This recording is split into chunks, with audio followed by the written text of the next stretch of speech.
Welcome back, everybody, to another episode of Collectors Showcase. I got a fun guest today. If anybody doesn't know, if you're new to the channel or maybe just kind of watching back, this is an episodic series that I do. We're on season 2 now, where I do a little bit more in-depth interviews, with people in the hobby, whether they are collectors, they're investors, or just overall interesting people that I enjoy talking to. And our guest is no stranger to any of this. So I want to introduce Nostalgia Nomics, Mr. Alex. Appreciate you coming on, man. Thanks for jumping in. Absolutely, brother. Got have a good time tonight. You've been a pretty popular guy here recently. I feel like I can't turn on my YouTube homepage without seeing you on either someone else's podcast or you're streaming. We had an episode with Dan Ketchmall Collectibles or a couple of weeks ago, I think. I'm kind of losing track of these. I'm doing it so much now, but I know that he's always on my algorithm, and you're another one. And one thing that I've always enjoyed about your content is that you keep my attention, and that's one thing that I think has really kept you going as long as you have, is that I don't get bored watching your videos. There's a lot of market talk videos, there's a lot of investing videos, collecting videos, and I don't know if it's just like your tonality, your cadence, or what it is, but you always grab my attention, which I think in the huge amount of content we have around the tough stuff you talk about, I think is pretty unique. So. But yeah, I want to go through a few things. Before I do, I'm sure most people already know who you are. I mean, you're obviously you've grown your channel tremendously, and a lot of new people definitely followed you. But maybe just a quick couple minutes, who you are, what you do, what you're doing this year. Who's Nostalgia Nomics? Yeah, no, first off, man, I really appreciate that. Thanks for watching, and I really appreciate everything you said, dude. I mean, started out in the hobby obviously a long time ago, just collecting as a kid and stuff. And when I got back in, just found collecting again as an adult. Really just started kind of going and reliving kind of my childhood, buying all the stuff I remembered as a kid or stuff I couldn't afford as a kid or whatever. And, I guess it was more of like the YouTube thing, finding like channels like SM Pratt, getting more involved in like the online communities, like the forums and things that got me really more focused on the finance side. Also, I had like a friend of mine that got in the hobby a little after me, and then he ended up like figuring out he was buying things. And I realized that everything he was buying and asked me about was a lot more expensive than when I bought it. And I'm like, all right, there's something here. And that's kind of when I started like getting more of the investing side and seeing it more for the dollars and cents and less for just the cards. And, the boom came and went. And, I feel like Pokemon investing at that point was kind of almost getting almost like a negative context because, everyone has lost money during the boom and everything. And that's kind of when I want to start my channel, because I wanted to just kind of like show everyone there's a positive side to this, and like all markets go through booms and busts, and that there was still a lot of opportunity here. And luckily, all that's panned out. I mean, obviously none of us, not even me, know what's going to happen, but that's kind of what I built my channel on is like modern sealed investing. And then, over the time, I've eventually went full time in the hobby. And so the content's kind of shifted to not just investing, but also, running a business, making different plays in the hobby, talking about the market. Now I do the rip and ships for, people to come and have fun and hang out and rip some packs. But yeah, man, it's just kind of been just a journey and like a growth in the hobby over all the aspects. Yeah. And that's one of the things that, kind of like I mentioned in the beginning, I really like about, people like yourself who really decide to kind of go all in. There's one thing where you can kind of be 1 foot in, 1 foot out, which I was for, at least a couple of years when I first started doing this. But when you sort of flip that switch and you start really grinding out, especially pack ripping now, because that is something that is such a competitive market, but also if you don't put in the time, you will not retain an audience. And that's one thing that I have always noticed when you're live, when you're doing pack rips. I mean, your chat is incredibly active. You got a ton of viewers, live doing that. So there's a lot of support around what you're doing, which I think really shows that, the messaging that you're putting out there is actually making a difference, for a lot of people. I know you occasionally get yourself into a little bit of hot water, depending on your opinions and things like that. But, kind of around that, I guess, because I do want to go into the business and kind of how it started, but, kind of talking about the more recent things, you were, very vocal. You've always been very vocal about your opinions, which I've always respected and appreciated you, because I think there are a lot of content creators, especially in this place, that sort of, I don't want to say they pander, but they're sort of afraid to say any sort of controversial opinions. And one thing you've always done from the get-go is, hey, this is my opinion, take it or leave it, do with it what you want, because you're kind of leading by example almost with that. How do you react when you start seeing something like this, that it starts snowballing, you start seeing so much negative stuff about yourself, like online? I mean, how is that something that it truly is like you're just apathetic to it? You're like, hey, it's part of the grind. Like, I'm putting my opinion out there and that's what I'm going to stand on. Or, I mean, does it ever get to you? I guess is probably my best question. there's only two things that gets me. One was this time where the Reddits and the Twitters, you started having the comments about like, personal stuff like burning down my house, death threats, like that stuff. That gets me. That definitely makes me like, be more, a little more cautious, keep a little more eye on things, take precautions, things like that. That gets me. And the only other thing that gets me, it's not any of the hate, it's not any of the comments, like all that's part of this. I'm ready for all that, right? The only other thing that ever's gotten me in this hobby is the like two-facedness of people.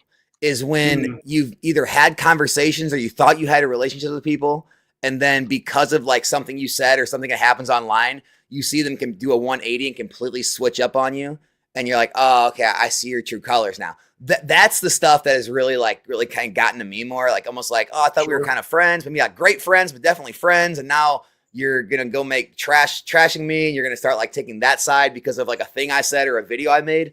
So like other than those two things, no, man, like the hate's part of it. Like, unfortunately that's kind of what drives the content, drives the algorithm. They type the nasty comments on the video.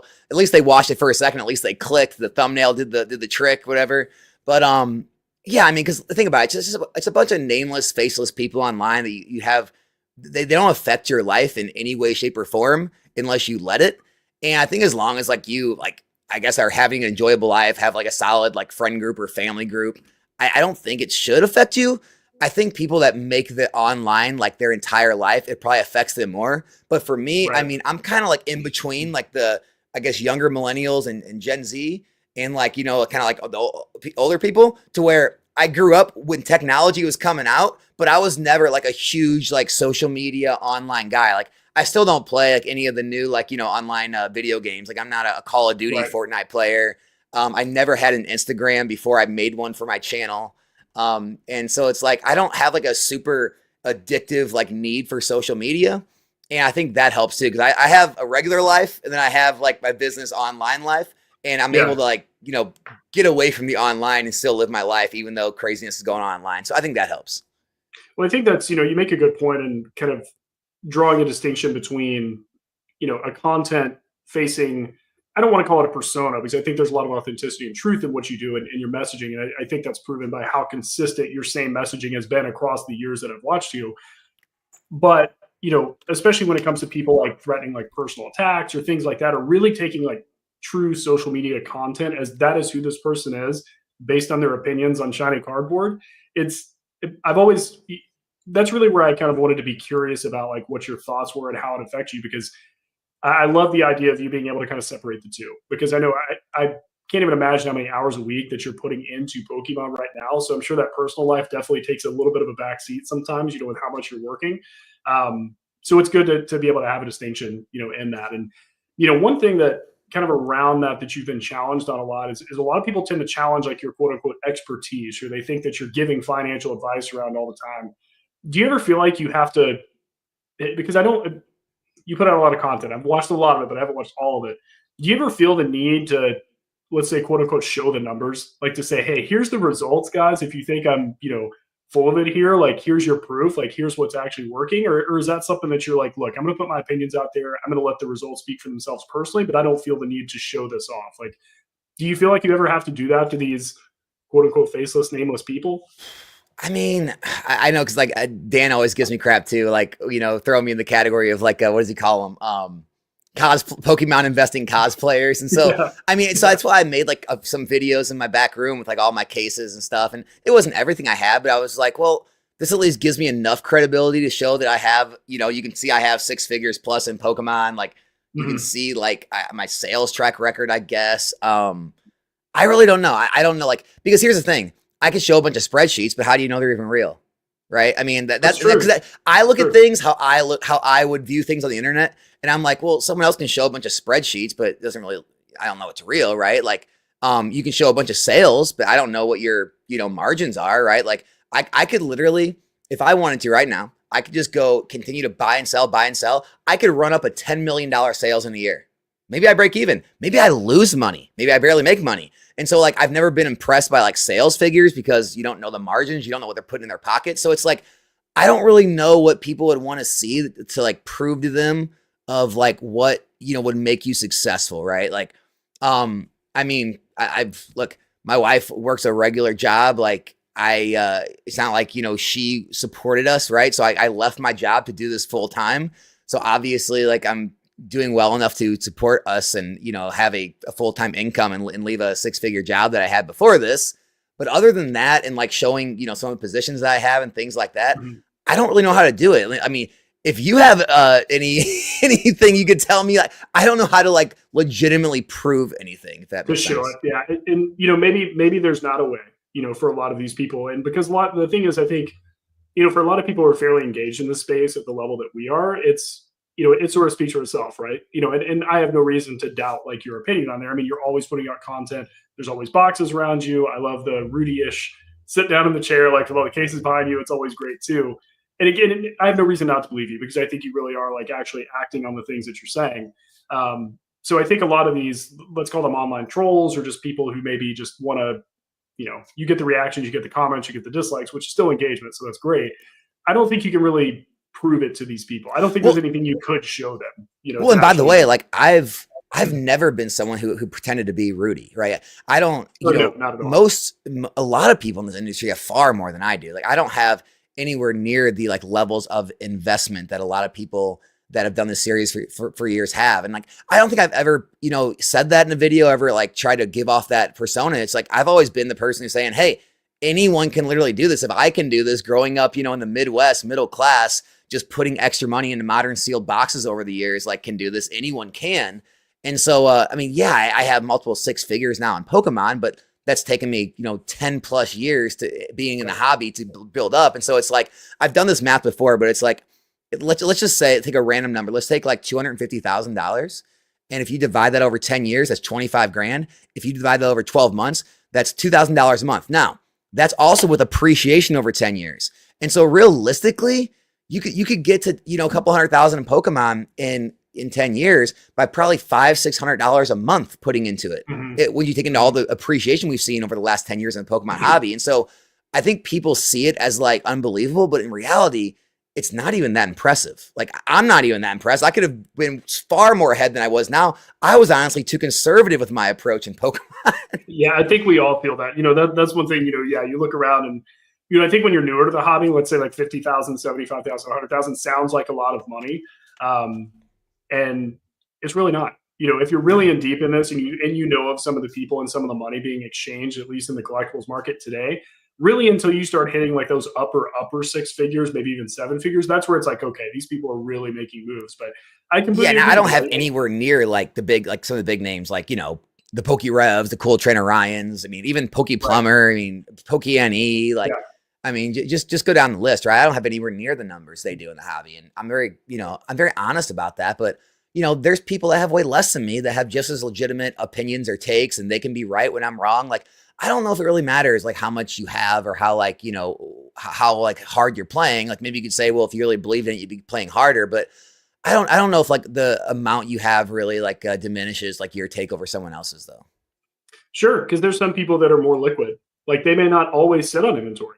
Like I myself, especially going into latter half of last year and then going into this year. I mean, most I'd say 85% of the things that come through that I either grade or I buy, et cetera, they're gone within 30 days. Just because in this boom, there's no reason to really sit on stuff, at least in my opinion. Based on the stuff I'm buying. So yeah, maybe they don't have like a backdrop, or maybe they can't say, okay, here's all my products, because I feel like either one of two things: either you're making the purposeful decision to sit on it because you believe there's going to be appreciation, or you don't have any sales funnels. You know what I mean? Like you're just buying stuff, which is a flex in itself. But if you can't liquidate it, or you don't have a way to liquidate it, you're going to consign it for 70%, and you actually did worse than the guy who bought half of that and sold it all at 120%. So I think that's a real um, problem right now too with people buying. Is a lot of people buying right now have never sold. yeah, I was having this conversation the other day with somebody talking about like sales channels are just as important as buying options, if not more important, because anyone can buy anywhere. I mean, there's so many availabilities to go out and pick up product at what, say competitive prices, and especially in a boom, right? Everyone's a genius. We weren't the smartest people just because our stuff went up 40%, or 50%. As much as we want to take a moment and think like, wow, I really did a good job of that. But then you look at everything else, you're like, oh, well, everything has gone up. I feel like it's something that people just keep buying and keep buying and keep buying, and they forget they just think, oh, it'll be easy. I'll just liquidate all this stuff. And then they've got, let's just use a number. They've got 60 booster boxes, and maybe they don't have contacts like, Dan, yourself, like these other places. And they try to put those out at 100% market. I want you to buy all 60. And then they realize, oh, wait, I've got to now drip this out for months and months and months. And patience comes in, and then they sell below market. So Yeah. that is a good point. So I think a lot of people are buying into FOMO now, thinking this rocket ship is going to considerably continue for the next like 5, 6, 7 years. But realistically, you've got to liquidate while you buy, in my opinion. At least I just think you've got to have things moving constantly, because you need to be adjusting. You can't be left holding a bag if everything goes down 40%. And then you're like, well, I'm below my cost basis now. Do I sell? Now I'm stuck with the product, et cetera. So, on that note too, talking about the inventory and stuff, because you have acquired a ton of stuff over the years. And maybe it's not a specific product, but if there is, I'd be curious. Is there a specific product that you bought where like it was around that time where you thought, wow, this is not just like a fun game anymore? Like that there's some real financial weight to what I'm buying. Like what was that like kind of switch over, that catalyst, I guess, with regard to like what you were buying? Ooh, that's a good question, man. Because see, I don't play in like the high end games. Like I don't play in like the, high end niche vintage or trophy markets or anything. So like I don't have a lot of items that are more than like, $5,000-$10,000 come through my hands.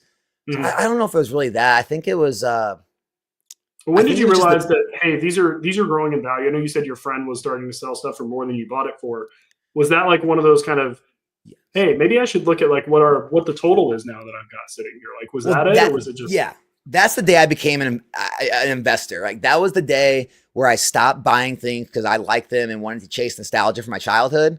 And that was the day where me and him talked, and we really started to buy things based on the future financial value of them. And it was a simple thing as him buying base set packs, and they were going for $50, and I had bought them, a year before for 25 or $30. And, we're just talking about it and like how everyone our age and around our age is probably going to want to go back and chase their childhood when they start to get money too. And this is probably going to continue to be a thing. And that was when I started to really, buy things in hopes for future growth and less about just like buying things I like to collect. That was definitely a turning point. Yeah. Yeah. It's just, I always like the kind of backstory with that, because there's always something where you thought like, oh, wow. For myself, it was when I graded my childhood collection. I didn't even know people graded cards. And I was like, hey, I love the idea of them putting in plastic, putting a number on. I don't know. It was just kind of exciting to me, because I used middlemans for the first like 2 years that I was doing that, like, or middlemen, not middlemans, middlemen to grade my stuff. And, I had graded like trophies with them, and I just drove there, dropped it off, and said, see you later. And like me now looking back, I'm like, I would have never done that, like ever. But, when I got some of my childhood stuff back, I remember selling, it was a PSA 9 first edition Shining Gyarados. I sold it for $330. Back in whatever year that was. I was pumped. I couldn't believe it. And that was market. I will say that was market. But that was the first at a White Star 1998 birthday Pikachu. I graded at 10. I sold that for $1,200. So I sold those 2 cards, and I was like, whoa, like people are spending money on this stuff. I can't believe that like they're worth this much. You kind of always hear like, oh, this guy stashed a coin collection for 30 years and now it's worth $1 million, right? Yeah. But for me, I was like, wow, I just made $1,500-ish off of cards that, I bought 20 years ago. What are some other cards I'm looking at? And then it starts the rabbit hole, and then you really start thinking like, well, why did I get a PSA 5? Why did I get a PSA 6? Oh, now let's look in YouTube. And I found the Pratts, and I found the Jake and the Dan. And you start going down the rabbit hole. And that was kind of my catalyst, is grading that and then seeing what the market was doing back then. Because realistically, $330 for a Pokemon card, even for me back in, I guess that would have been like 2017-ish, maybe something like that, blew my mind, because at the time I wasn't involved, So it's always an interesting thing to hear, like, what was that catalyst that kind of made you think like, there might be money in this, I can still have fun, but nothing is better, I think, than taking like a hobby and being able to turn it profitable so you can invest more into that hobby. And I think that we are very lucky to be in which is like the most evil thing to say these days. Yeah. It's interesting too, because I remember, like I said, I've watched you for a long time, and you've been a part of some really interesting debates, but you have come out long-term, at least from the ones I've paid attention to, you've pretty much been correct, which I don't think a lot of people give you credit for. They usually won't say it. They're like, oh, he's not wrong, but they won't say he's right. I remember us talking about modern and vintage a long time ago. If you remember back in the heyday, right? Like modern or vintage doesn't mean anything, the cabal stuff, all of that. And then Dude, modern, you were, here, you know what, man? Thinking back to that, I wish it could like it would have continued. I wish it would have still been like that. It was so much fun, and I wish people's feelings didn't get hurt like with all that Mhm. because I was having a good time. That was a good time. Those old debates everyone would have, like I feel like that was a great time on YouTube. It was. It was one of those things where it's like I couldn't go a day without someone arguing about it or debating it or whatever you want to call it. But I always enjoyed hearing like the takes for it because it really what I think the benefit came to most people who were like pretty into it is that it gave you a reason to go research that stuff more. Like I Yeah. need to go find out how I can prove Alex wrong, or I need to go figure out how I can prove all these people Alex are talking about wrong. Like here's why modern has the fundamentals. Here's why vintage has the fundamentals. But overall, modern, I remember a lot of the times you were saying like Pokemon has to focus on their new market. Like that modern is really what keeps the hobby going. It's kind of the foundation. And the sealed investments was another half of that, which you were correct in that. I mean, I've always heard you talk about booster boxes and sealed product and things like that. And I think, when things were down, it was very easy to say, well, see, Alex, you're wrong. But, you've always held out. And I'm curious, like your motivation on that, because I'm sure there were times where everyone's telling you you're wrong. The market's telling you you're wrong at that particular very short term period. What keeps you from not liquidating stuff or maybe just bending the knee and saying like, well, maybe I do need to go buy some other stuff? Like, how do you stay so motivated to keep to your word and what you're doing? Oh man, I mean, the whole reasoning behind the modern stuff was it was it's sealed in general is because obviously there's always going to be less, right? And I've talked Mhm. about it before, but even if vintage or any modern, any slab, any card out there, right? Even if it goes up very slowly, there's always going to be someone breaking a pack. There's always going to be some card coming to market, some card getting graded. And so no matter how slowly, the population of cards and slabs are always going up. Now, you can take out like obviously like trophy cards that are literally Mhm. limited and things like that. But the population of cards in existence are always going up, where the population of sealed products are literally always going down. And so I was thinking of the formula in my head. I'm just like, well, yeah, you could talk about demand falling for eras or sets as time goes on, but as long as the scarce the items got opened and they fell less in overall supply than the demand was falling, I knew that the prices could hold up and still rise. Where I'm like, well, if demand falls on singles and these slabs and they have as much or more in the future, I'm like, that doesn't really spell out too good a future for them because they're usually going to fall with that. They're going to need more money to pour into that to keep the price up because there's less people that want them now. And so Mhm. that's what got me into sealed in general. And even before modern sealed, I was in sealed boxes. Like I had a base set box, a first edition jungle, first edition fossil. I was working my way, through the WotC, and then the boom happened, everything got really expensive. And the reason I got really into modern is because you're able to get into the ground floor. There's so little risk, right? And Mhm. even though you could say like, well, these vintage things are much more scarce and they're not getting reprinted and all that, so there's like there could be less risk that way. I see it as less risk total dollars because I look at the data and you can say that the data can always change and past results don't dictate future results and all that. But we've never seen modern boxes go really under $70 to $80. And so if I Right. know I have basically a built-in risk, assessment there, risk analysis, I'm like, well, okay, I can put as much money as possible. I know the most I'm going to lose is sell somewhere in between there, risk, fees and shipping and all that. And I know like what I'm putting in and how much I'm risking. Whereas when you're buying into all these other items, you have like, it's like a blank check. You have no idea what your risk is. You can say, oh, that'll never happen, but it did happen during, when COVID ended. We saw Yeah. massive, like sometimes things dropped like 70, 80% on some things from their highs. And just those things are what kind of kept me on board with it. Now, when everything was like down 2022, 2023, what kept me going is, I don't know, man, like evolutions is kind of what changed my entire way of thinking. Is I was buying tons of evolutions boxes with the belief that like, okay, in the future, once all this base set stuff is too expensive, all these reprints, they're gonna have to open evolutions if they want that feeling. And so Mhm. I was expecting evolutions in like 10, 15, 20 years to be worth money, right? When it went to the moon and I dumped everything, I was like, okay, this is gonna crash. I'm with everybody. I'm getting out, right? And then it didn't.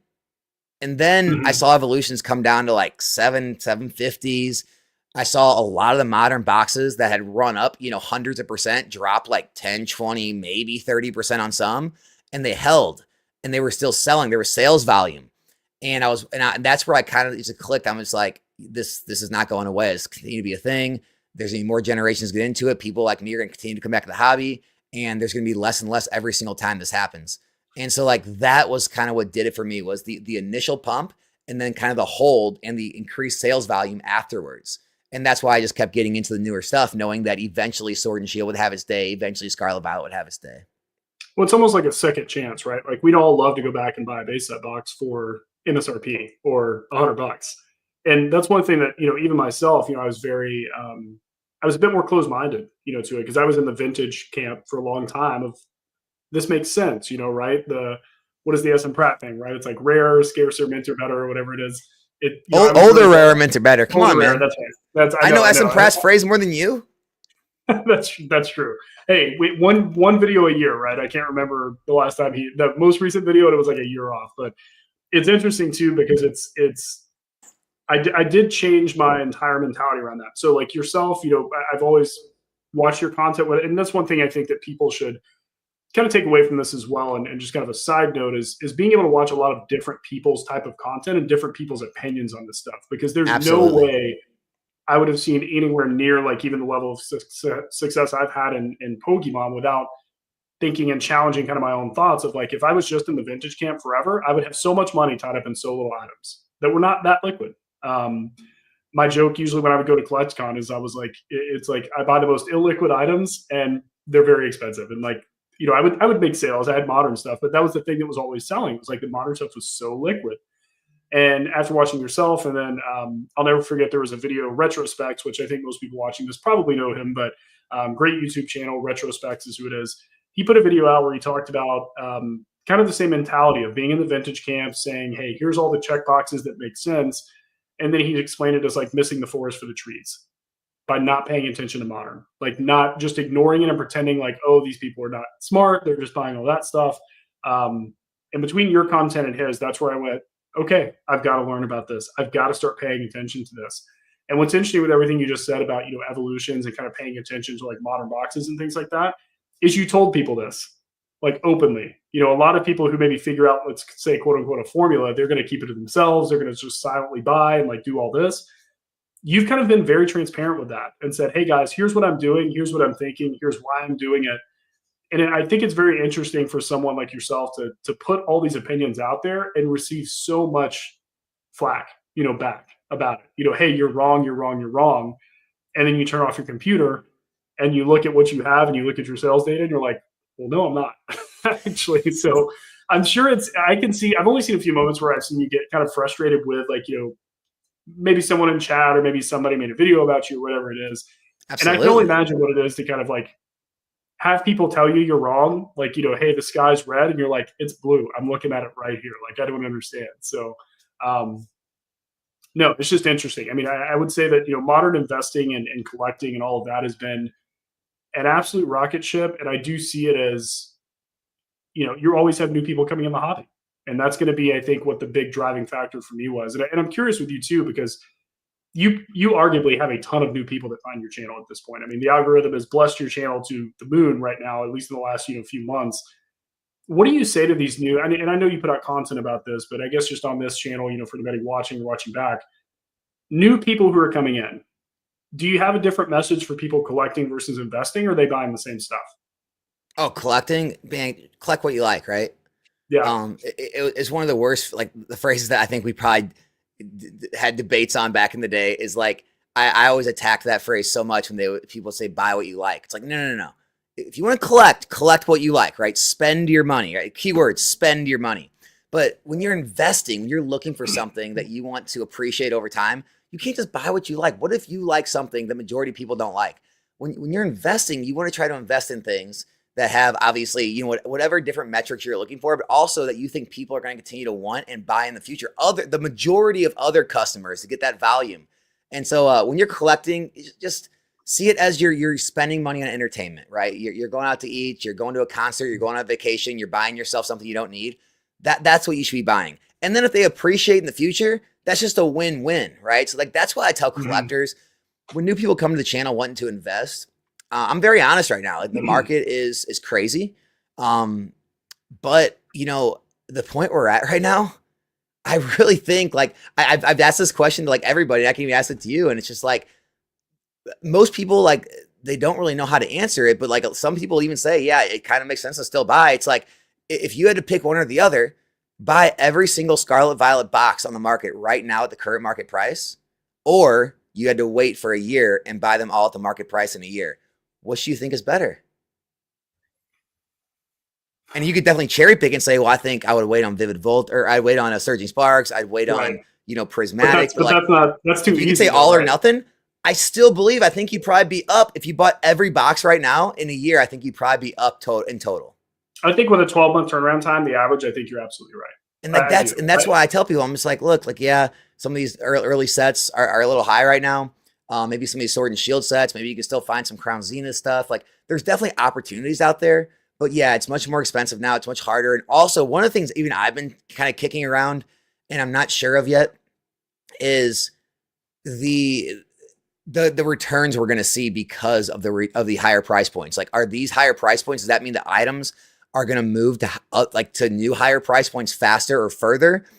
Because if not, we're not going to see anywhere near the same returns we did in Sword and Shield, Sun and Moon, XY. You know, because you're starting out at 160, 180, 200 a box, right? And these boxes we used to see get to 300-400 in a matter of 3-4 years. Well, it may still be good, but it's not going to be the Pokemon gains we saw in the past. And honestly, there may come a time where maybe it isn't worth it. Maybe it isn't worth it to have to store a physical product and on shelves and take up room in your house, and then you know have to take a fee or a shipping charge when you move out of it. Have to take the risk and all that when you can just click a button on a stock chart. So there is a price point I think where it doesn't become as lucrative and worth it. I don't know if we're there yet. I'm still pretty confident in it. Like looking back at Sword and Shield and like how fast you know Sun and Moon got to their price points, I'm like, well, even if they get to in 3, 4, 5 years, these boxes are still you know $250, $350, $400. It's probably still better than you're going to do in an index fund. Yeah, no, I mean, you're right. And, you know, another thing to kind of caveat off of that is, you know, if 160 is our entry price point, I mean, I'll never, I know is somewhat recent, but Journey Together selling out instantly, 160 a box was, I mean, my jaw dropped. I was like, what?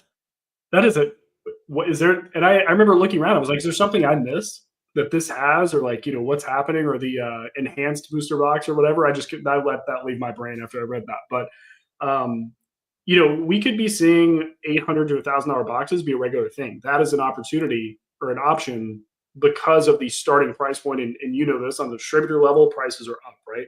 Secondary market gets affected. We start seeing people buying stuff at 160 a box before it even comes out, before the cards were even announced. Does 800 to 1,000 make sense for, you know, Lost Origin boxes and things like that? Like, just because there's so much driving force for the other product, well, this is a little bit older, so harder to find rare, maybe it does go up. Or it could just all be the same amount of gains. They all settle at $500-$600 or $400, whatever it looks like. It's kind of a wild west. That's where my kind of like probably investing style switches up from some other people. Like, you know, if you look at Alpha Investments, like, you know, he says he holds forever, but he definitely, you know, siphons money off of his products, runs sales to his Patreon. So, you know, I think he does sell along the way. You know, he just doesn't make it too public. And I think a lot of people sell along the way. And that's kind of what I agree with. Like, I don't agree with like, you know, holding everything forever and never selling. Like, I think once you get to those, you know, good sized gains, you know, you see that 100%, 200% returns. I think it's a good idea to take some money off the table, at least enough to make sure your cost basis is so low that basically, you know, Armageddon type black swan scenario could happen and things could all drop in half, 75%, and you're still up or breaking even. You're not losing any. Or if you just want to do what I do sometimes and just get all the way down to zero, right? If you have 2 cases and things, you can go up 150%, you know, sell 1 case. Your other case is 100% free at that point. Put it away. You have nothing to worry about. I'm definitely a proponent of taking gains along the way. I'm definitely not a person that holds every single item till the end of time. I do like taking gains. Yeah. And I think it's important to say, because I do think that the messaging in the sphere that we're in is sometimes it's like, you know, 10, 15-year long-term investing, right? And in this hobby, it's funny. People think long-term investing is like 6 months at this point. They're like, dude, I haven't sold in 6 months. Like, this is fun. So it's kind of refreshing to hear someone who does, you know, have so much sealed product. I mean, you've always got, you've said it, you've practiced what you preach. You're always buying sealed stuff. So it's like, hey, I do sell stuff along the way, because I think people almost feel like they're making a bad move, or it's like, oh no, I'm selling too soon. The peak is on its way. You almost like, get you almost get shamed in the investing space when you you sell. do. You do. They're like, oh, it's less than 5 years. What are you doing, man? Like, I thought you were a long-term investor. And I don't think there's anything wrong with taking profit, especially if you're just going to dump it back into like your business or your collection or whatever you're doing. Because personally, I think you'd have to be absolutely crazy to look at 100% gains and just think not enough. I'm like, you've got to really just kind of humble yourself and think like, if I told myself when I first bought this, hey, tomorrow it's going to be 100% up, are you going to sell? Like, of course you're going to say yes. Like, you just had to wait a little bit longer, and that's it. Well, we have this really weird like competition in this hobby of like investing in like plays.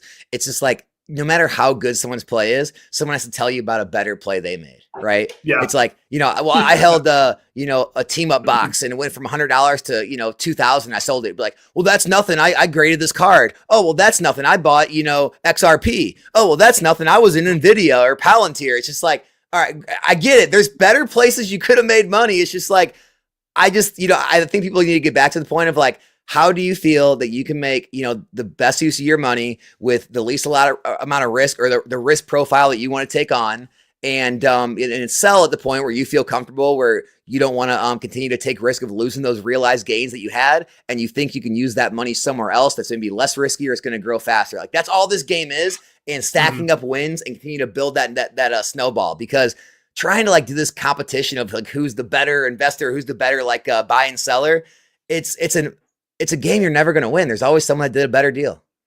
Right. Do you think that there's too many market talk channels Probably now in the space? Probably now. Because I do like feel two years ago, no, probably now. Yeah, because I get recommended stuff, and my YouTube is destroyed with Pokemon content at this point because it's what I'm watching. And everything has a dollar sign and a price in it now, whether it's the thumbnail or the description or whatever it is. But you know what? I do always push back against that too, though, because it's not just all our fault, right? Because I used to, when I got into the hobby, I used to watch all the pack break channels, and you know what happened every time they pulled the card? They had the little ding, and the price point would go above the card. They would do that every single time, ding, ding, or there would be profit loss videos where they'd open a box and see how much they won or lost in the box. Like money's always been a part of this hobby. It doesn't matter what you're into, I think the difference is, though, it's one thing to showcase money because I think it's an easy, universally accepted value stat. It's like, okay, I know that this means something. If I'm new and somebody pulls like a regular EX and it says 15 cents, I'm like, okay, I can't recognize now that. But if it's like a really awesome card and it's $500, I'm like, oh, okay, that's a card I should look for. Maybe I'll look it up now. I think that is somewhat healthy. I remember when that was like a big deal, like stop showing money. It's like, well, no, someone new who doesn't know, Militic or something like, or somebody not Charizard or Pikachu isn't going to look at that and go like, oh, I know exactly how much that's worth. Like, that's a good thing. Like, that's an easy way for someone new to know if something's rare, like it's a chase, etc. So I like talking to people like you, man, because you've been around for it all. Like all the funny things you've been through in this hobby, like don't show the dollar amounts, the modern versus vintage, the no paywalls. Remember the no paywalls thing? Like there's been so many different like issues over the entire time in these last I would say 5 years on YouTube. It's just funny to see how everything culminated to this. Well, because I think it recycles itself in different ways. I think that's something that people, when things are going really, really good, people must create problems or they get bored. And I think that that's one thing that it's easier, especially in a boom when everyone's a genius and an Einstein. I've got to find someone who has a different thing they did than me and tell them why it's wrong. Or I don't like the way that, the scalper conversation is always something that is an interesting topic. Obviously, you talked about that fairly recently and had some fun feedback on it. And, even anybody watching here, I mean, and this, you read your comments. So that was one of the things that I said when that video was pretty early when it was posted on your channel. As I said, look, there's nothing here that I really disagree with. And then there were arguments about like your tone or how you said it. And for anybody who doesn't know, Alex put out a video talking about, people not being able to get product. And correct me if I'm wrong on the description of this. I'm giving a high level overview, but people not being able to get product because the scalpers buying stuff or stuff is too expensive. I can't find it. Everything should be sold at MSRP. And correct me if I'm wrong, but I think your advice was find another hobby for a little bit. And I don't think that's necessarily bad take a break. advice. Yeah. I think you said it perfectly. As you said, look, if this is emotionally affecting you because you can't go out and buy shiny cardboard at a price that you're not comfortable with, go find a different hobby for a while. And there were a lot of people who had comments and talked about it in Discord, talked about it in Reddit, how that was just such an awful thing to say. Like, you're the guy selling packs, and you said, hey, if you can't afford it, like, move on. I think they looked at it through a lens of like, I need to make myself angry at this point because I don't like the way he's talking to me.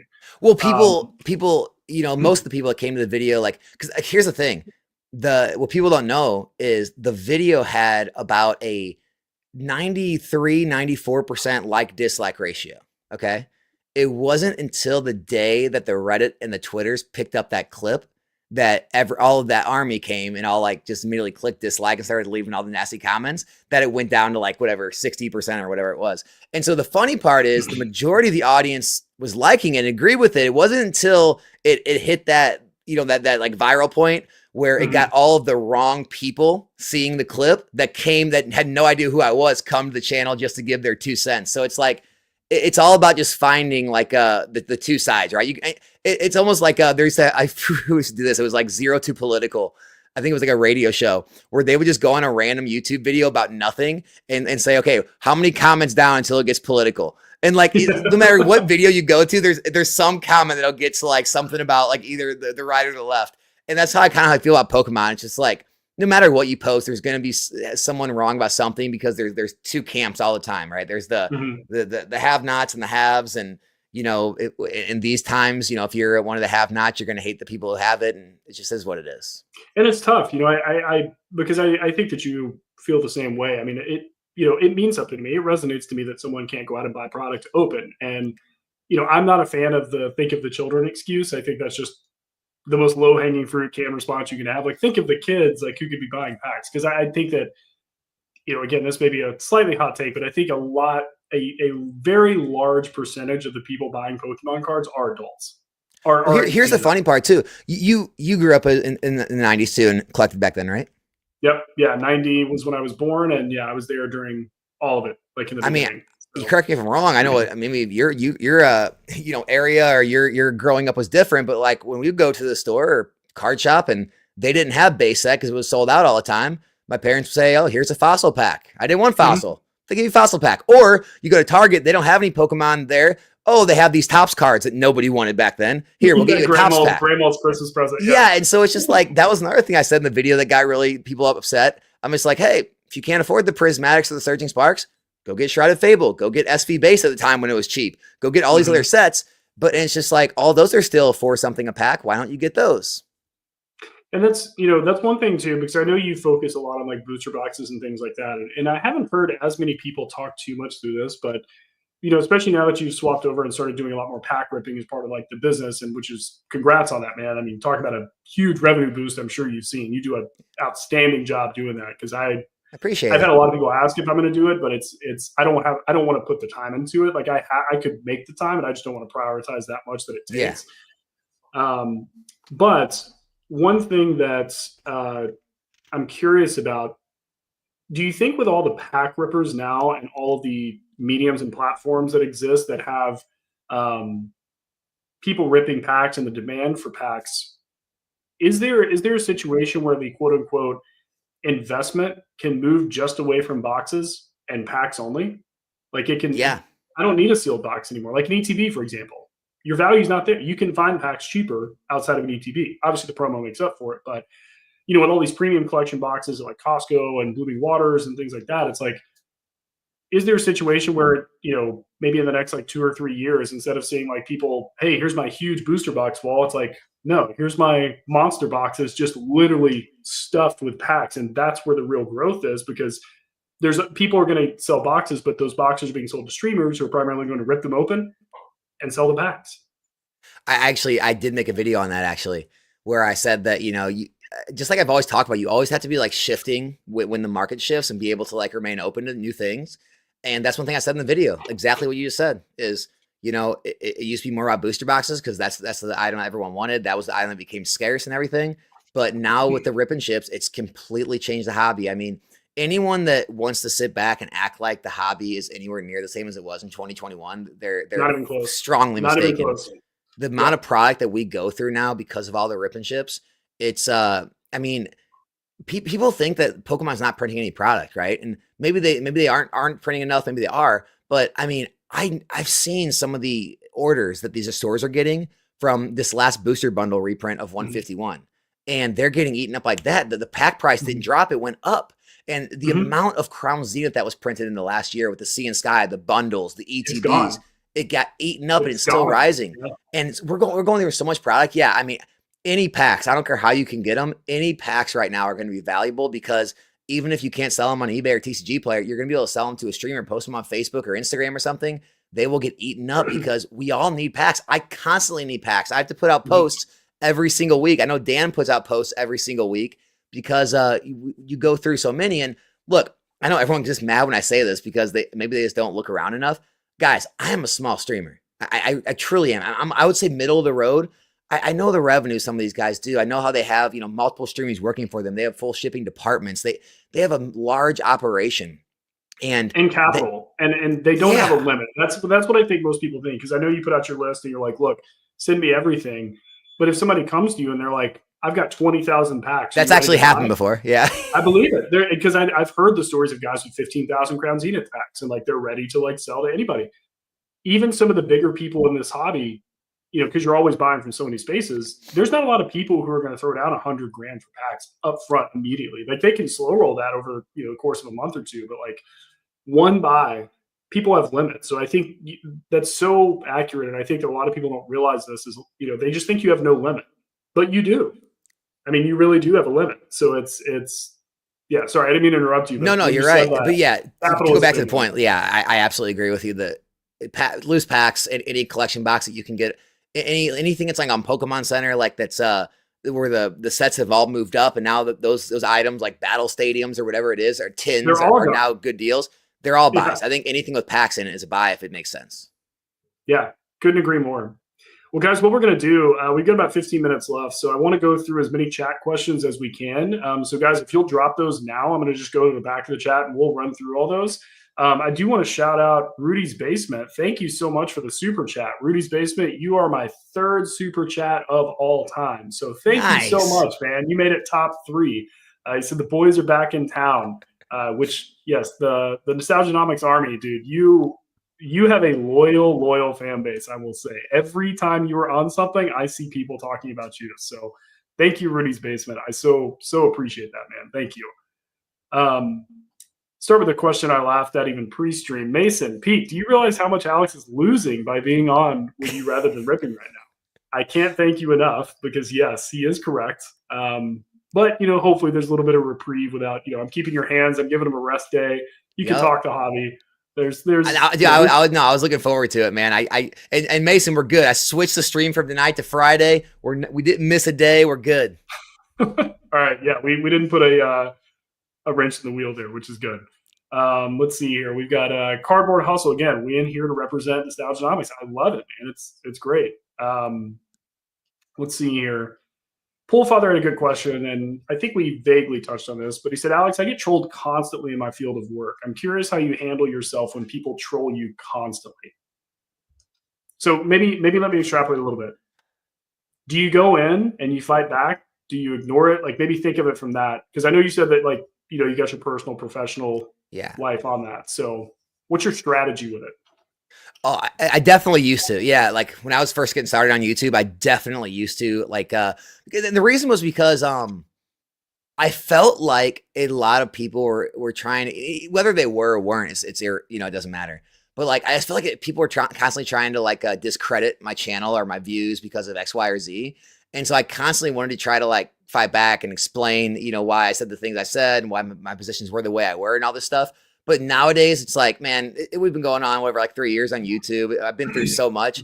I'm kind of past that stuff, and I just kind of let it go these days. I think here's what I would say, Pool Father. I think the more success you have, and like we were talking about before, the more like you're proven right, and the more like kind of wins you stack up. I think the more that stuff like just kind of rolls off your back. Like I can only imagine how like Rudy feels like getting stuff. It's like I feel eventually you just you get so far ahead, and you've like been successful doing the things you talk about so many times that it's like, all right, man, I can sit here and tell you exactly what's, made me successful, and you can call me a liar or call me stupid, but it still works, right? It's almost like watching like a Pokémon video and him telling people like how to start a business. And it's like, well, I'm doing, $5 million a year, but yeah, what do I know? Sure, I'm just an idiot. Okay, move on, right? Well, it's one of those things too, for you, it's actually great for yourself too, because you can always just say, look at the last few years of my content and tell me what I was wrong about. And which I'm not saying you're 100% right, but No. the overall majority of what you talked about has been correct, and there's proven receipts of you talking about doing it. So that's always a good thing when you're on YouTube, at least, is people can't tell you you're wrong, because you're like, well, a year ago, wasn't planning to set myself up to prove myself right to you. Like, I was just telling you what I was doing. So yeah. I did like this Jimbo Slice. The real cabal was the friends we made along the way. I love the callback. It's great stuff. You've obviously got some emojis in here. Telling you, man, like I truly do. I miss those times. I miss like the cabal times and like the like intense debates and like all the chat back then. It was like the chat was always like there was two sides, and it was just a lot of fun. And I almost wish we could almost like bring those days back a little bit and like get everyone on the same page. Like, hey, listen, none of us hate each other. We all just see the hobby different. We're going to get on and give our different views, and we'll go back and forth with the chat. It'll be a great time. But afterwards, we're all cool. We're all good. Like, that'd be awesome. Yeah, I couldn't agree with you more. Card Vibe said, just imagine all the breakers at the end of the assembly line. Pokemon can't make enough. I think you've talked about this too, and just briefly, Card Vibe, thank you for this statement, because I think that is important, that Pokemon can't – they're printing the same amount. And I think a lot of people don't realize, like, it's just being gobbled up, like Alex said. You've got sports people who can't ignore TCGs anymore. They're buying stuff without even knowing what it is, but they need the allocations because it's liquid and it moves. When you've got PSA first time ever grading more TCGs than baseball or sports. Yeah, no, it's insane. And you've got outlets, you've got things like Fanatics and CGC and PSA. I mean, you're starting to see grading companies now go to these auction platforms and allowing them to grade through. I mean, there's just so much benefit right now in selling avenues, like we talked in the beginning, that everyone needs product, and especially streamers, especially pack rippers and stuff like that. I mean, just there's no way to overstate the fact of like how many thousands and thousands and thousands of packs just between like 4 or 5 people I know. I mean, we're talking like 20, 30,000 packs. Like, it just extrapolate that to every whatnot seller, like, every auction platform that's doing it. I mean, it's just, you're right. They can't make enough. And it would be, in my opinion, too reactionary for them to really just overhaul the printers to do that, because second it pulls back, then we've got stuff sitting on the shelf. So small comment, but I think that hits on a good point, that people don't look at. Yeah. And also, like, when the market does eventually slow at some point in the future, the rip and chips will slow too, right? And we'll be opening less packs, I'm sure. But you're still going to be opening some amount of packs, and eventually these sets do get out of print, and eventually it just runs out. Well, in worst case, 70% of what you guys are ripping is still a lot. Yeah. In the grand scheme of things. Fat Belly, good to see you here. He said, when I was new, I waited, watched, and listened for a good solid year before buying. Great advice. That timeline can change depending on who you are and how much content you ingest. But yeah, I think, again, going back to listening and hearing a lot of different opinions, different people who are passionate about different aspects of this hobby. Guys, at the end of the day, there are 1 in a million ways for you to make money in this hobby if that's the goal. And I think trying to listen to one person, whether it be, people like Alex or people like Dan Ketchmall, Collectibles, even the stuff that I say, like, that's not your sole source of truth, right? Just take a little bit of nuggets from everybody and you'll do well. And also be patient, because I think that's the hardest thing in this hobby to probably have at this point, is patience. Yeah. When I was thinking about taking the leap to full time, I mean, gosh, I talked people's ears off. I mean, Dan was one of them, like, about, his setup with his grading and where his income comes from. Like, I talked to people on every different aspect and tried to get an idea of like what I wanted to try to, like, put together for my income source to be able to, like, leave my job. And so that's a perfect advice. Like, because up till then I was literally just investing. I was just buying things and investing. I had an income and I was using part of that to put money away. But it's a lot different when you get in the hobby. You actually have to pull, income out of it every single month. You got to do a lot of things different. Well, it's hard too, because there's just so many opportunities that it's overwhelming, even for people who've been in it for a few years. And again, Alex said it earlier, this market is very different than 2021, 2022. I have to wake up and say, where am I deploying capital today? Because it's never just the same thing constantly. I mean, there's just too many things that you got to pay attention to. And I think it's important to not stretch yourself thin and say, like, I'm buying like 10 different categories of stuff, but like it needs to be more than one. That would be my personal advice. If you are going to be putting money into this to make money, going hard into one thing, I think is not a good recommendation. Personally, I think you should definitely spread it out and kind of see what your avenues are and also be malleable as you go through this. Because let's say pre-pack rippers, if you were just like, I'm only buying slabs, and then pack rippers come out and you're like, nope, I'm a slab guy. I don't buy packs. Like you're missing out on so much opportunity just because you're not paying attention. Yeah, and then you'll find out what you like which a few things that you like better, and if you try everything out in the beginning, and you'll find the path that you need to be on. Yeah, exactly. Fernando, late to the party. Nope, I think you've been in here for quite some time, so thanks for joining, man. Good to see you. Jimbo Slicekin said, I'm having a hard time adjusting the fact that an opportunity to get all these Scarlet Violet boxes so much cheaper before the market exploded. We all thought we had time. Everyone does. The smartest person, again, we're all a genius in the boom if you bought it. Doesn't mean you're not smart if you didn't buy it. It's just no one expected this. Yeah. Yeah, Jimbo Slice also said Rudy sold a third of his sword and shield already. I will only highlight the fact that a third of Rudy is more than most of us will ever own. So, so true. Yes, it's a lot, but he's so right though. Like, man, I remember again, like going back to the older YouTube videos, maybe a year and a half ago, like the I'm gonna wait crowd was strong. I mean, I was getting blasted for picking up Scarlet Violet product. Like, this is the stupidest thing you can do right now. It's dead money. They're going to print this for years. It's going to be low for years. There's so many better places to put your money. And I'm just like, yeah, maybe, but we'll see, Well, and also too, you're right. They're going to be printing it for years, but people, I think, really underestimated the dynamic change of demand. And I think that's something that a lot of people don't think about is it's sure supply, they will be printing it for years, but demand will fluctuate. And if it fluctuates in the right way, you've got opportunity. And I'd rather be holding something during a dynamic swing in our benefit than somebody who waited reactionary buys, hoping to get the top. Yeah. And then, I think it's hard to not necessarily make money right now because this is literally the perfect time. But we did just see things like the Charizard from 151 drop like 20%.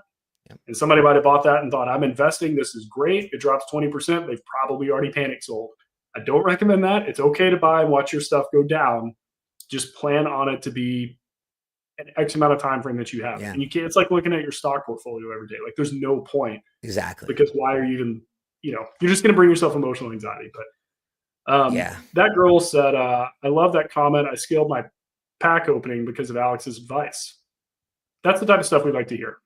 And I'm sure that means a lot to you too. It means you're helping. I love it, man. Every time I get one of those messages, I always message back or email back. I love to hear all the success. Pole Father said nobody wants it until it's expensive. That's been shown a lot this year and the end of last year. Carvine said the victim mentality is the lazy way. Instead, people should learn and work hard to grow. I think that should permeate to all aspects of your life. Personally. Yeah, like the only people I feel sorry for, right, are like the truly like, parents, I guess, that would pick up a couple packs for their kids at the store. People who got into the hobby literally in the last like 3-4 months, who this is all they know. Those people I really feel sorry for sure. Yeah, and also, guys, when it comes to the think of the children, as someone who also has 3 young children, there's a lot of toys that they're going to want. They're not just wanting Pokemon, I promise. There's ways to replace that, and it's forgotten immediately. So I don't think a kid is going home and playing like Hello Darkness, my old friend, because he didn't get a pack of SV base. Like, I promise. Well, see, I am happy you said that because I don't have kids. So like, I try not to speak on this topic much because I don't have any skin in the game. I can't say anything. So you have a platform to speak on then. Yeah, it's thinking of the children is the funniest, I think it's a pretty lame excuse. It's like, let's be honest here. Like, if you buy something and it doubles or triples or quadruples or 10Xs, don't pretend you're not going to do the act that you're then like blasting online as a negative thing. It's not a smart way to carry yourself, in my opinion. Pokey Chef, shout out Pokey Chef. He said, we hungry, because he is also eBay Live, guys. Pokey Chef is great. He actually gave away, Chef, you can drop in a comment, but I think it was a couple of days ago, $10 prismatic ETBs randomly throughout his stream. I think he did 6 or 8 of them, guys. Just saying. How's Pokey Chef? How you doing, man? Are you full time these days? He's Is not. he no He's still longer a a chef. chef? He's still a chef, but he is putting in the work, as are you. So, Pokey Chef on eBay Live, guys, go check him out. Let's see here. Uh, I'm sorry, I'm going to butcher your name, but Isaiah Bornese. I'm not sure. Works for me. Let's call you Iz. He said my LGS gave me market value for loose packs and a trade for sealed booster boxes that they gave me below market, and up 200 plus in value with a trade at an LGS. My guess is allocations are so bad they're having to do that because I was about to say like that's not common. That's a great LGS, and they may be, but I think they're literally bleeding product, guys. Like they've got a brick and mortar to pay a lease on. Like they have to have product to exist. So yeah, I think that their cost basis probably on those sealed booster boxes made up for it, and you win and they win. So, Yeah, I think LGSs are taking product right now. I mean, if Mason's still in the chat, I mean, I don't know what he's doing right now, but I think they're paying pretty good percentages right now. Mr. Kite said, Alex, do you have a take on the speculative nature of investing in cardboard? I compare it to other collectibles in the past or meme coins. Where does your risk tolerance lie? There's a few questions in there. You can pick. See, I don't compare it to meme coins because meme coins is something that like is here today, gone tomorrow. Or Pokemon, I mean, 30 years. I know it's not like the longest established collectible or hobby, but it's definitely no longer a here today, gone tomorrow type thing. Risk tolerance, yeah. So anytime you're gonna be investing in something where you're looking for above average gains, you're obviously taking above average risks. If you invest in an S&P index fund, you're taking low risk, right? For, a small amount of gains. If you're investing in a single stock, you're going to take on more risk, but you're looking for more gains. So I think that's all it is. You have to figure out what your risk tolerance is. With Pokemon, here's the way I see it is if you go down the list, right? If you just search the list, they'll come up on like Wikipedia or something of the top media franchises, right? Pokemon's obviously the top. And you go down that list and see all of those media franchises that have lasted for all the years they've lasted and all of their things that still sell. And then you go look at a lot of their items on the secondary market and how they're doing. I mean, go to the Lego market, go to some of these other collectibles, Star Wars, whatever it may be. And if all of those are still around and still doing well, for Pokemon to fail, you're going to have to see all of those fail, in my opinion, for Pokemon to go down because they're the biggest, they're the most worldwide, recognized. They're the ones that all the money's being spent on. And so like, that's why it doesn't scare me. Now, look, if we're talking like 50, 100 years, I don't know, but especially in my lifetime and in the time that I feel I'm going to hold this stuff, eventually sell live it off and realize gains next 20, 30, 40 years, I'm very confident in it. And because of that, it feels like a low risk tolerance to me. And then also a lot of what I invest in is modern product where I'm getting in at a low enough cost. And then I play into the waves and reduce my cost basis down to usually nothing. And so the way I approach the hobby, I feel it's low risk, but to others, if you see it as higher risk, you may have to, change the way you do things. It's just, honestly, it comes down to a you thing and like how you feel about it. Cause I can't tell you how risky it is. To me, it feels low risk, at least for the time being in the next 10, 20, 30 years. But that's just me. There's also a very thin line between gambling and investing in this hobby because I think a lot of people YOLO, and I think there's just sort of the world that we live in now. When you look at, not everybody's going to YOLO in a crypto, but a lot of people do. You get the Wall Street bets mentalities. And it's hard not to because some people win, but those are the only ones you hear about. You don't hear about the people, because their phones are turned off because they lost so large. Like they're not online talking to you about it. It's funny. I've seen a lot less crypto posts over the last week. Yeah, wonder what's going on with that exactly. I mean, Bitcoin, it's up now. Bitcoin was dropped under 80,000, and XRP was under $2. And yeah, I think it was like 73 or something. Yeah, it was pretty funny. It happens. Pokey Chef, still a great chef. Still a chef. Ivy, who runs a store in Vegas. Ivy, I hate that I'm literally forgetting the name of your store because I know it. I'm so sorry. Please drop it in the chat. But she has a great store in Las Vegas. Does a lot of Lurkana events. She's paying up to 90%. If you told me an LGS was going to be paying up to 90% a year ago, even, I would say they're a one-off. There's no way. So they need product, guys. There's a lot, again, sales avenues. If you have stuff to liquidate, in person, online, auction houses, they're out there. Just kind of pick a lane. I get it. Thrifty said, Pokey Chef just sent me $820. Is that a big enough exit scam? I don't know. Mystic got taken for 50,000. So I don't know. 820. I think you got a little bit way to go. You need to milk that over the course of the next year, and you should be good. At least get a steak out of it from him. You know, that's the real exit scam, a Poke Chef steak. Let's see here. Brett P. He said, "Thanks for doing this, guys. Great stream. Thank you, Brett. I don't know if I've seen you in here before, so really, really appreciate you coming on and saying that." Let's see. Ivy said, "I should be running a Pokemon League Cup right now, but I'm here."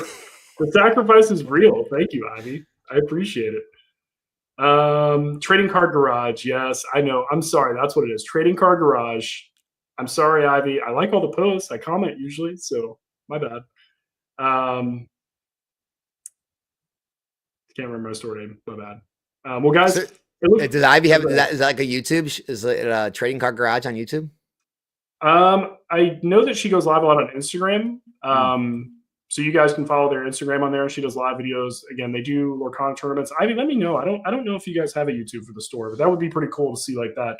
Some of your tournaments and stuff streamed. I mean, talk about somebody who really like just out of nowhere, like for me at least. I mean, she went from doing a ton of MetaZoo content, was doing all that, and was like, I'm opening a store. And she posted a lot of videos doing that. And then now, I mean, every time I see her post, she's got a full store. So she's really built a great community out there in Vegas and doing that. And next time I'm there, I will definitely be stopping by, which I should be later this year. So Ivy, I will remember it because I need to come there. So and then Ivy said we are starting one soon. So yeah, guys, Trading Card Garage. Look out for that. Okay. Well, guys, I so appreciate you hanging out with us. We're coming up on a little over an hour. And like I said, I try to keep these around an hour to keep them digestible. So thanks everyone so much for coming in. Again, another episode of Collector Showcase. Next week we have Pallet Town Pokemon and Crystal Collector. If you guys have seen them on Instagram, they really focus a lot on like higher end, like Japanese trophy promos and things like that. Pallet Town is a great marketplace on Instagram as well. And then after that, we have Mr. Leonhardt on the 12th, which I think is a Wednesday. Double check me. It's already booked out of my channel, so you guys can take a look at that. I'm adding more and more guests, so you guys may see. You're going to have to give him a little more than an hour. Maybe, I don't know. I try to treat everyone fair and equal, and he also has young kids too, so it's like, what do you do? Do we all eat into the bedtime? We'll see. But the main thing is yeah, they're all booked out, guys. I'm adding more and more guests. You'll see coming soon. There's a couple of guests that already announced that you can see when they're coming up. So please consider subscribing, liking. I try to do this as long as I possibly can, as long as there's great people to talk to. And so far, I haven't hit a limit yet, so let's keep it moving. But Alex, I so appreciate you coming on, dude. I've been looking forward to talking to you as well this week. It's been a long time coming. We've gone back and forth for probably a year now of like, hey, we should have a conversation. But really appreciate you coming on. I think you're doing a lot of good in this hobby, and I think that some of the backlash and hate that you get is just a byproduct of success, that you're having in this. And I can speak for anyone who's ever seen your live chat. You have such an army of people around you that appreciate what you do, and I'm one of those. So thank you again for coming on, and I really appreciate what you do in the hobby. Appreciate you, man. No, it was a great time, great talk. We'll definitely do it again. Like I said, maybe we'll bring back some of those old school just get on debate stuff, man. That was good times. Maybe that's our new content. We go vintage topics. You just put it out of nowhere. Vintage versus modern debate. See if you can rekindle it. Rekindle the flame, baby. Anyway, appreciate it, chat. Thank you guys so much. And yeah, we'll catch you guys next week.